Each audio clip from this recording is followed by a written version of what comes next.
11장. 솔로몬 왕이 바로의 딸 외에 이방의 많은 여인을 사랑하였으니 곧 모압과 암몬과 에돔과 시돈과 헷 여인이라.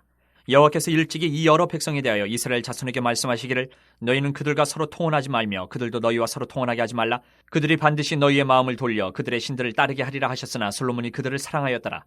왕은 후궁이 700명이요 첩이 300명이라 그의 여인들이 왕의 마음을 돌아서게 하였더라. 솔로몬의 나이가 많을 때에 그의 여인들이 그의 마음을 돌려 다른 신들을 따르게 하였으므로 왕의 마음이 그의 아버지 다윗의 마음과 같지 아니하여 그의 하나님 여호와 앞에 온전하지 못하였으니 이는 시돈 사람의 여신 아스타롯을 따르고 암몬 사람의 가증한 밀곰을 따름이라. 솔로몬이 여호와의 눈앞에 사악을 행하여 그의 아버지 다윗이 여호와를 온전히 따름같이 따르지 아니하고 모압의 가증한 그모스를 위하여 예루살렘 앞산에 산당을 지었고 또 암몬 자손의 가증한 몰록을 위하여 그와 같이 하였으며 그가 또 그의 이방 여인들을 위하여 다 그와 같이 한지라. 그들이 자기의 신들에게 분향하며 제사하였더라. 솔로몬이 마음을 돌려 이스라엘의 하나님 여호와를 떠나므로 여호와께서 그에게 진노하시니라. 여호와께서 일찍이 2번이나 그에게 나타나시고 이 일에 대하여 명령하사 다른 신을 따르지 말라 하셨으나 그가 여호와의 명령을 지키지 않았으므로 여호와께서 솔로몬에게 말씀하시되 내게 이러한 일이 있었고 또 내가 내 언약과 내가 네게 명령한 법도를 지키지 아니하였으니 내가 반드시 이 나라를 내게서 빼앗아 내 신하에게 주리라. 그러나 내 아버지 다윗을 위하여 내 세대는 이 일을 행하지 아니하고 내 아들의 손에서 빼앗으려니와 오직 내가 이 나라를 다 빼앗지 아니하고 내 종 다윗과 내가 택한 예루살렘을 위하여 한 지파를 내 아들에게 주리라 하셨더라. 여호와께서 에돔 사람 하닷을 일으켜 솔로몬의 대적이 되게 하시니 그는 왕의 자손으로서 에돔에 거하였더라. 전에 다윗이 에돔에 있을 때에 군대 지휘관 요압이 가서 죽임을 당한 자들을 장사하고 에돔의 남자를 다 쳐서 죽였는데 요압은 에돔의 남자를 다 없애기까지 이스라엘 무리와 함께 6달 동안 그곳에 머물렀더라. 그때 하닷은 작은 아이라 그의 아버지 신하 중 에돔 사람 몇몇과 함께 도망하여 애굽으로 가려 하여 미디안을 떠나 바란에 이르고 거기서 사람을 데리고 애굽으로 가서 애굽 왕 바로에게 나아가매 바로가 그에게 집과 먹을 양식을 주며 또 토지를 주었더라. 하닷이 바로의 눈앞에 크게 은총을 얻었으므로 바로가 자기의 처제 곧 왕비 다브네스의 아우를 그의 아내로 삼으매 다브네스의 아우가 그로 말미암아 아들 그누밧을 낳았더니 다브네스가 그 아이를 바로의 궁중에서 젖을 떼게 하매 그누밧이 바로의 궁에서 바로의 아들 가운데 있었더라. 하닷이 애굽에 있어서 다윗이 그의 조상들과 함께 잔 것과 군대 지휘관 요압이 죽은 것을 듣고 바로에게 아뢰되 나를 보내어 내 고국으로 가게 하옵소서. 바로가 그에게 이르되 내가 나와 함께 있어 무슨 부족함이 있기에 내 고국으로 가기를 구하느냐. 대답하되 없나이다. 그러나 아무쪼록 나를 보내옵소서 하였더라. 하나님이 또 엘리아다의 아들 르손을 일으켜 솔로몬의 대적자가 되게 하시니 그는 그의 주인 소바왕 하다레셀에게서 도망한 자라. 다윗이 소바 사람을 죽일 때에 르손이 사람들을 자기에게 모으고 그 무리의 괴수가 되어 다메섹으로 가서 살다가 거기서 왕이 되었더라. 솔로몬의 일평생에 하닷이 끼친 환란 외에 르손이 수리아 왕이 되어 이스라엘을 대적하고 미워하였더라. 솔로몬의 신하 느밧의 아들 여로보암이 또한 손을 들어 왕을 대적하였으니 그는 에브라임 족속인 스레다 사람이요 그의 어머니의 이름은 수루아이니 과부더라. 그가 손을 들어 왕을 대적하는 까닭은 이러하니라. 솔로몬이 밀로를 건축하고 그의 아버지 다윗의 성읍이 무너진 것을 수축하였는데 이 사람 여로보암은 큰 용사라. 솔로몬이 이 청년의 부지런함을 보고 세워 요셉 족속의 일을 감독하게 하였더니 그 즈음에 여로보암이 예루살렘에서 나갈 때에 실로 사람 선지자 아이야가 길에서 그를 만나니 아이야가 새 의복을 입었고 그 두 사람만 들에 있었더라. 아이야가 자기가 입은 새 옷을 잡아 12조각으로 찢고 여로보암에게 이르되 너는 10조각을 가지라. 이스라엘의 하나님 여호와의 말씀이 내가 이 나라를 솔로몬의 손에서 찢어 빼앗아 10지파를 내게 주고 오직 내 종 다윗을 위하고 이스라엘 모든 지파 중에서 택한 성읍 예루살렘을 위하여 한 지파를 솔로몬에게 주리니 이는 그들이 나를 버리고 시돈 사람의 여신 아스타롯과 모압의 신 그모스와 암몬 자손의 신 밀곰을 경배하며 그의 아버지 다윗이 행한 같지 아니하여 내 길로 행하지 아니하며 나보기에 정직한 일과 내 법도와 내 율례를 행하지 아니함이니라. 그러나 내가 택한 내 종 다윗이 내 명령과 내 법도를 지켰으므로 내가 그를 위하여 솔로몬의 생전에는 온 나라를 그의 손에서 빼앗지 아니하고 주관하게 하려니와 내가 그의 아들의 손에서 나라를 빼앗아 그 10지파를 내게 줄 것이요 그의 아들에게는 내가 한 지파를 주어서 내가 거기에 내 이름을 두고자 하여 택한 성읍 예루살렘에서 내 종 다윗이 항상 내 앞에 등불을 가지고 있게 하리라. 내가 너를 취하리니 너는 내 마음에 원하는 대로 다스려 이스라엘 위에 왕이 되되 내가 만일 내가 명령한 모든 일에 순종하고 내 길로 행하며 내 눈에 합당한 일을 하며 내 종 다윗이 행한 같이 내 율례와 명령을 지키면 내가 너와 함께 있어 내가 다윗을 위하여 세운 것 같이 너를 위하여 견고한 집을 세우고 이스라엘을 내게 주리라. 내가 이로 말미암아 다윗의 자손을 괴롭게 할 것이나 영원히 하지는 아니하리라 하셨느니라 한지라. 이러므로 솔로몬이 여로보암을 죽이려 하며 여로보암이 일어나 애굽으로 도망하여 애굽 왕 시삭에게 이르러 솔로몬이 죽기까지 애굽에 있으니라. 솔로몬의 남은 사적과 그의 행한 모든 일과 그의 지혜는 솔로몬의 실록에 기록되지 아니하였느냐. 솔로몬이 예루살렘에서 온 이스라엘을 다스린 날수가 40년이라. 솔로몬이 그의 조상들과 함께 자매 그의 아버지 다윗의 성읍에 장사되고 그의 아들 르호보암이 대신하여 왕이 되니라.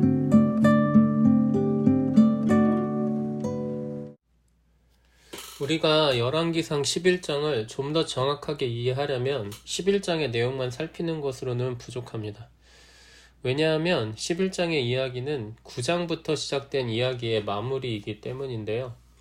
그래서 우리는 열왕기상 9장에서 11장의 전체적인 흐름을 파악하면서 11장의 이야기를 들어봐야 하는 것입니다. 열왕기상 9장에서 11장의 이야기는 지혜의 왕 솔로몬이 더 이상 지혜를 구하지 않고 하나님의 심판을 받게 되는 과정을 다루는 이야기입니다. 한때 솔로몬은 지혜의 왕이었지만 이제는 지혜를 잃어버린, 아니 좀 더 구체적으로 말하자면 더 이상 지혜를 구하지 않는 왕이 되어버립니다. 그러한 과정을 담고 있는 이야기가 바로 열왕기상 9장에서 11장의 이야기입니다. 신명기 7장의 말씀을 보면 이스라엘이 가나안 땅에 들어가고 거기 정착할 때 하지 말아야 할 일 중 하나로 그곳에서 사는 이스라엘 외의 이방 민족들, 일반적으로 우리가 가나안 족속들이라고 부르는 사람들과 언약을 맺거나 혼인을 하는 것이었습니다. 하나님께서 이스라엘에게 그것을 금지하신 이유는 그 민족들이 훗날 이스라엘의 후손들을 유혹해서 여호와를 떠나고 다른 신들을 섬기게 할 것이기 때문이었죠. 제가 신명기의 말씀을 먼저 들려드리는 이유는 솔로몬이 지혜를 저버린 원인이 바로 그 말씀을 어기는 것에 있었기 때문입니다. 열왕기상 9장과 10장에 걸쳐서 솔로몬은 아주 여러 가지 방법으로 이방의 민족들과 교류를 맺고 있었는데요. 솔로몬은 어떤 민족과는 지배하는 자와 지배받는 자의 관계로 교류를 했고요. 또 당시까지도 살아남아 있었던 가나안의 여러 족속들은 이스라엘의 노예로 지내며 여전히 솔로몬과 교류를 맺고 있었습니다. 손님으로 찾아온 스바의 여왕 또한 이방 사람으로 솔로몬과 교류를 맺고 있었습니다. 심지어 솔로몬은 애굽의 왕의 딸과 결혼하여 그의 사위가 됩니다. 이방 사람들과 결혼까지 한 거죠. 이렇게 솔로몬은 이방 사람들의 유혹을 받아 여호와를 떠나고 다른 신들을 섬기게 될 기틀을 마련하게 된 것입니다. 그리고 신명기 17장을 보면 이스라엘의 왕이 하지 말아야 할 세 가지 금기사항이 있습니다. 병마를 많이 두는 것, 말을 많이 두는 것이죠. 아내를 많이 갖는 것, 은금을 많이 갖는 것이 바로 그것입니다. 9장에서 10장에 걸쳐서 솔로몬이 이미 병마를 많이 가지고 있었고 은금을 많이 가지고 있었다는 이야기가 나옵니다. 그리고 11장에 이르러서 솔로몬이 마지막으로 하나 남은 금기사항까지 어겼다는 이야기가 나옵니다. 바로 아내를 많이 두었다는 것입니다. 후궁이 700명, 첩이 300명으로 솔로몬은 1000명의 아내를 두고 있었습니다. 그리고 9장과 10장에서는 전혀 나오지 않았던 말이 11장에 이르러서 비로소 나옵니다. 그것은 솔로몬이 많은 아내들의 유혹을 받아 여호와를 떠나고 다른 신들을 섬겼다는 평가입니다. 본격적으로 솔로몬이 유혹을 받았고 여호와를 떠나 다른 신들을 섬겼다는 평가가 나왔다는 말입니다. 솔로몬이 점점 하나님의 말씀을 어겨나가면서 유혹을 받아가는 과정을 이야기하고 그것에 대한 결론적인 평가를 내리는 것이 바로 열왕기상 11장의 주된 내용입니다. 그리고 마지막으로 솔로몬을 향한 하나님의 심판의 예언이 선포되고 그것에 대한 솔로몬의 반응이 기록되며 이야기가 마무리됩니다. 하나님의 심판 앞에서 솔로몬은 더 이상 지혜를 구하지 않습니다. 하나님은 솔로몬의 평생의 대적 3명을 준비하심으로써 솔로몬을 심판하십니다. 첫째 대적은 에돔 왕 하닷입니다. 그는 에돔의 왕자였습니다. 그가 어렸을 때 다윗의 군대가 에돔을 공격했고 그로 인해 에돔은 멸망합니다. 하지만 그의 아버지의 신하들 몇 명이 살아남아 어린 왕자 하닷을 데리고 애굽으로 피신합니다. 거기에서 하닷은 말 그대로 출세를 하게 됩니다. 애굽의 왕 바로의 눈에 들어서 그 왕의 처제의 남편이 되었고 그의 아들은 애굽의 궁중에서 왕자처럼 양육을 받게 됩니다. 그런데 그는 요압이 죽은 것과 다윗이 죽었다는 소식을 듣고 에돔의 왕국을 재건하기로 결심합니다. 애굽의 궁전에서 부족함 없이 살던 그는 그 모든 것을 포기하고 에돔을 재건했고 솔로몬이 평생 이길 수 없었던 대적 중 한 명이 됩니다. 11장 1절의 말씀을 보면 아마도 솔로몬은 에돔과도 동맹을 맺기 위해 그곳의 여인과 결혼한 것으로 보이는데요. 아이러니하게도 에돔의 왕 하닷은 솔로몬의 평생의 대적이 됩니다. 둘째 대적은 수리아 왕 르손입니다. 그는 소바라는 나라 출신입니다.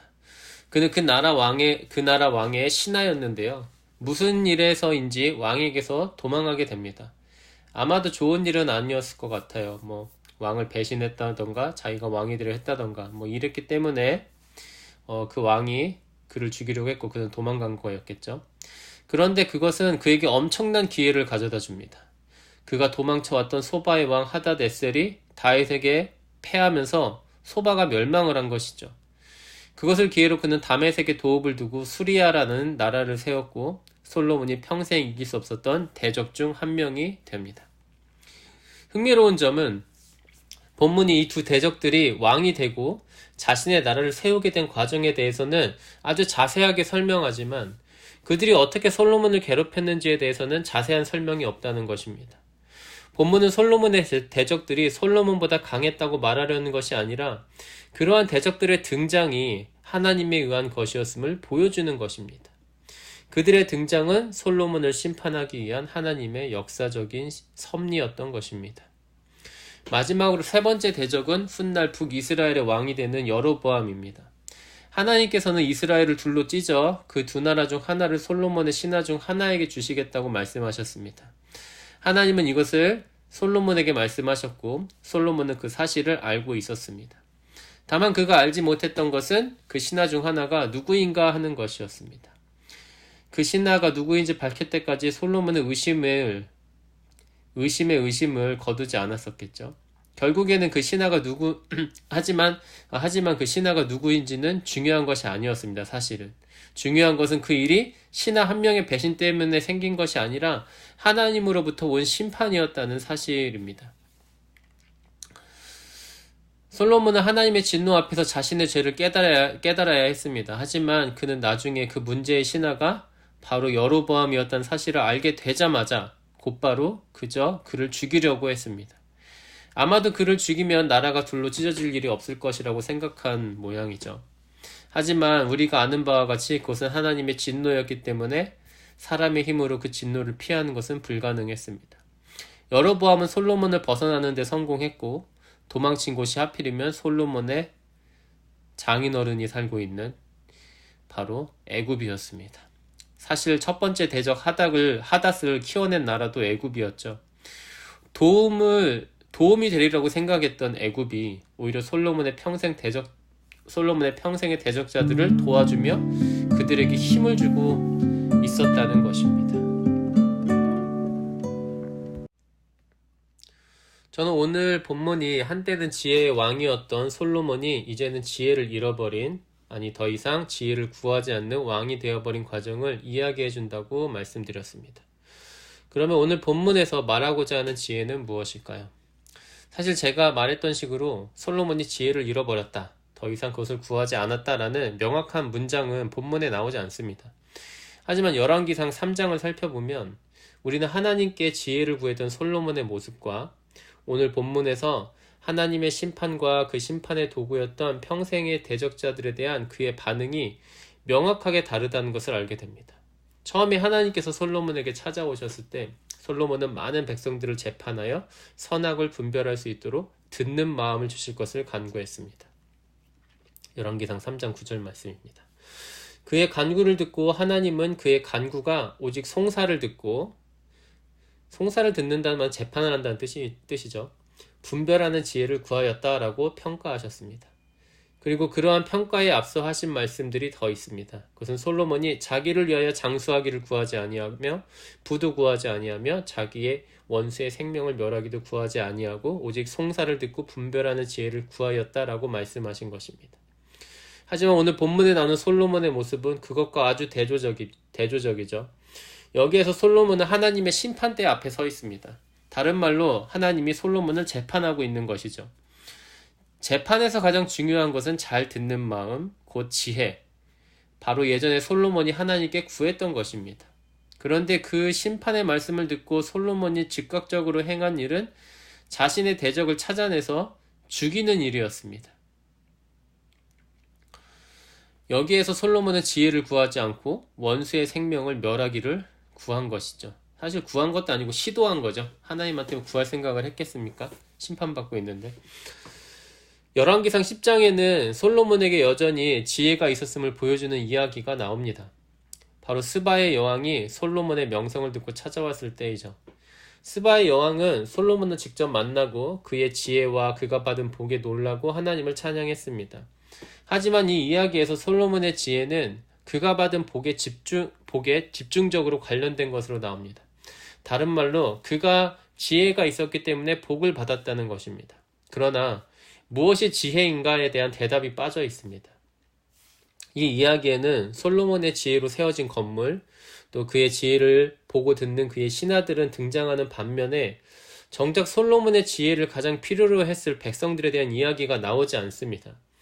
이 백성들은 솔로몬이 죽고 나서야 그의 아들 르호보암이 왕이 되었을 때 등장해서 더 이상의 고된 노역이 없기를 간구하는 사람들로 등장합니다.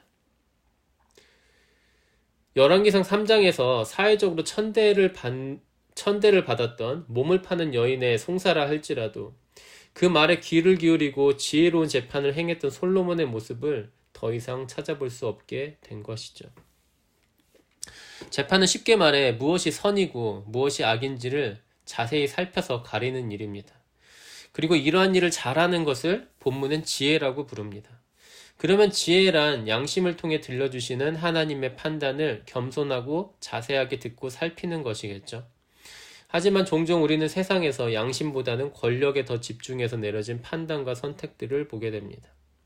어떤 사람들은 정치인을 선택할 때 자기에게 이익을 줄 정책을 내세우는 사람에게 표를 던집니다. 그 정책이 나 외에 다른 이웃들에게 어떤 피해가 갈지는 중요하지 않습니다. 그저 나와 내 가족만 이득을 누리는 게 더 중요하다고 생각하죠. 어떤 사람들은 자기 쪽에 잘못이 있다는 것을 알면서도 자기가 갖고 있는 권력을 동원해서 그것을 가리려고 합니다. 변변찮은 권력을 가진 사람이라도 묵비권을 행사할 수 있잖아요. 그래서 그 작은 권력이라도 동원해서 자기 잘못과 관련된 어떤 말도 하지 않습니다. 또는 온갖 핑계를 갖다 댑니다. 이렇게 별다른 권력도 없는 사람들도 이러고 사는데 더 큰 권력이 있는 사람들은 어떻게 살까요?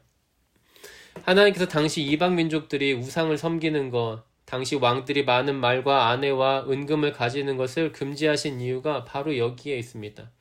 권력을 무서워하고 그 아래에 인간으로서의 양심을 파묻어 버리지 말고 하나님을 무서워하고 그 앞에서 우리의 양심을 살피며 살라는 것입니다. 우리 모두 양심을 통해 우리의 마음을 재판하시는 하나님의 말씀에 귀를 기울이고 겸손하게 그 말씀을 따르는 지혜를 갖기를 원합니다. 함께 기도하겠습니다. 거룩하고 자비하신 하나님 아버지, 우리 모두가 세상적인 권력을 추구하고 그것을 무서워하는 것이 아니라 하나님을 두려워하고 하나님의 심판의 말씀을 겸손하게 듣고 자신을 잘 살필 수 있도록 인도하여 주시옵소서.